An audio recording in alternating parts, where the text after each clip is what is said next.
Um dos grandes desafios de qualquer indústria está diretamente associado à produtividade.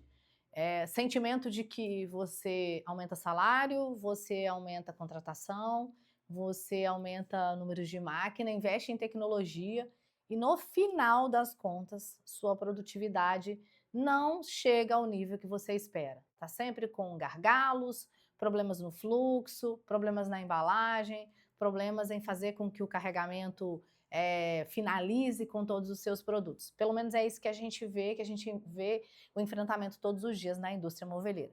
Só que existe um elemento chave dentro da tomada de decisão de pessoas que faz com que você naturalmente performe melhor. E muitas vezes a empresa não percebe isso no dia a dia. Vou te trazer aqui para minha tela, eu quero te mostrar uma matriz que pode te ajudar nesse entendimento. Veja só aqui. Essa é uma matriz que a gente chama de matriz de 9 box, ou 9 box, né, como você quiser chamá-la. A matriz de 9 box, ela é uma matriz que ela tem como elemento central medir a cultura da sua empresa.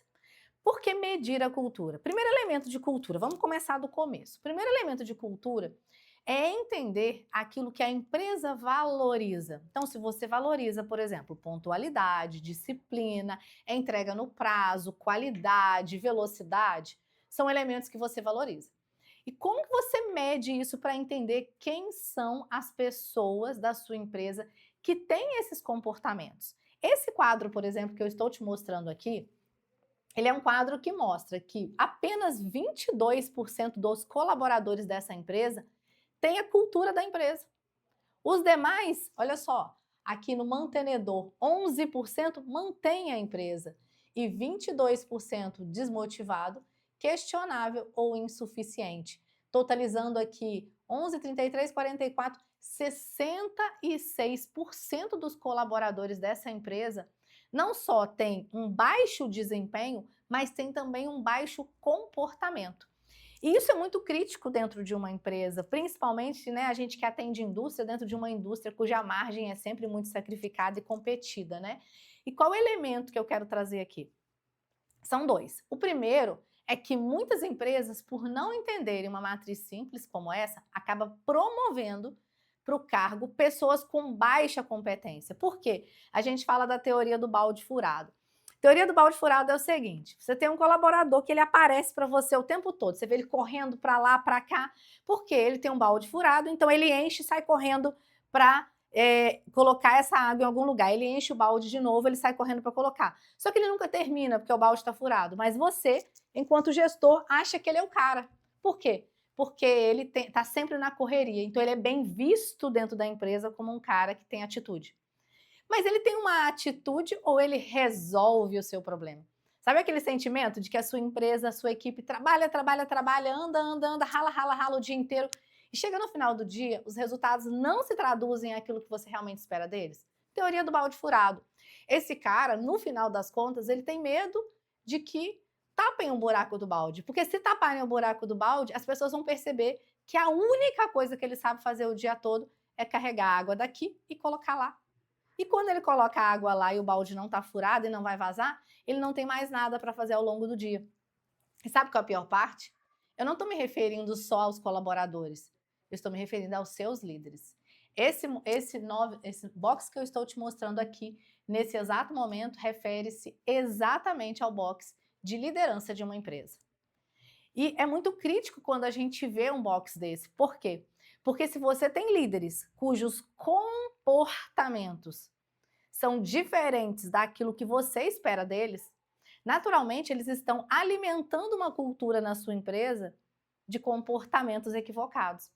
E aí é onde a gente fala muitas vezes que as pessoas não têm comprometimento, as pessoas não querem nada, as pessoas elas estão na empresa só de passagem. Na verdade, o seu líder, muitas vezes, ele não consegue implementar os comportamentos que você espera, porque ele, no frigir dos ovos, não tem os comportamentos. Você vê esse cara o dia todo andando para lá e para cá por causa do balde furado, mas ele não dá feedback, ele não treina, ele não desenvolve, porque ele não sabe fazer. Porque no final das contas ele não tem esses comportamentos, ele não estuda, ele não evolui, ele não lê um livro, ele não aprende uma técnica nova. Diferente de um empresário que está sempre numa feira, sempre fazendo networking com outro empresário, tudo que esse líder faz é sair de casa, carregar o balde furado para lá e para cá, correndo o dia todo, e depois ele, no final do dia, 5 horas da tarde, ele vai ou para casa, ou para um bar, ou para uma roda de amigos, ele não evolui. E isso é um comportamento crítico entre os líderes hoje. A gente tem uma preocupação muito grande sobre isso. Porque se o seu líder não evolui, se o seu líder não está se desenvolvendo, como ele vai desenvolver pessoas? Se o seu líder não tem os comportamentos que você espera, se o seu líder não está sendo exemplo para as outras pessoas, como é que esse líder vai desenvolver os novos líderes para a sua empresa? Isso tem sido algo que a gente se preocupa e você, como empresário, precisa começar a se preocupar. Dentro dessa matriz, a gente vai além. Então, quando a gente abre, a gente expande essa matriz para o empresário. Quando eu olho aqui, por exemplo, o Estrela, eu tenho 22% de colaboradores no Estrela, eu abro e eu consigo identificar quem são os estrelas, que comportamentos os estrelas têm, que eu preciso, enquanto RH, treinar nas outras pessoas, que comportamentos de perfil comportamental mesmo diz que esse estrela tem, que eu preciso buscar mais pessoas do mercado com esse perfil, ou quem são as pessoas que têm esse perfil comportamental dentro da minha empresa e que estão apagadas e que eu posso fazer essa estrela deles brilharem, porque às vezes eles estão ou em cargos errados, ou eles estão sendo orientados, porque na verdade o líder não está orientando, né? Mas eles estão sendo orientados por líderes errados. E quando a gente fala de orientação de líder, quando a gente fala de treinamento, a gente vê indústrias que a gente pergunta, sua indústria treina? Ah, treina. Treina processo, treinar processo é simples. A questão é treinar comportamento, é treinar vontade, visão, valor, garra, determinação, protagonismo, é diferente de proatividade. Proatividade é, Carla, esse mouse está quebrado. Protagonismo é, Carla, mouse está quebrado, já olhei, na papelaria da esquina custa tanto, na Amazon custa tanto, no Mercado Livre tem frete grátis, quer que eu compre para você?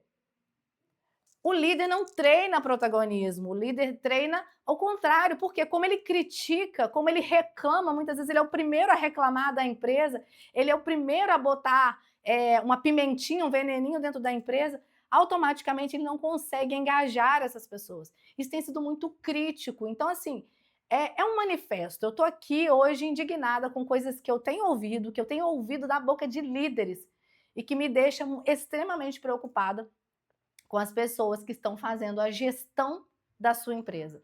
Me preocupa muito isso e eu acho que está na hora de você começar a se preocupar. Essa ferramenta é uma ferramenta que nós desenvolvemos, existe no mercado ferramenta de Nine Box, né? Mas nós desenvolvemos baseada na cultura. A gente mede a cultura da empresa para entender quantos por cento você tem hoje de colaboradores que verdadeiramente vestem a camisa do dono e como que você faz para virar esse jogo.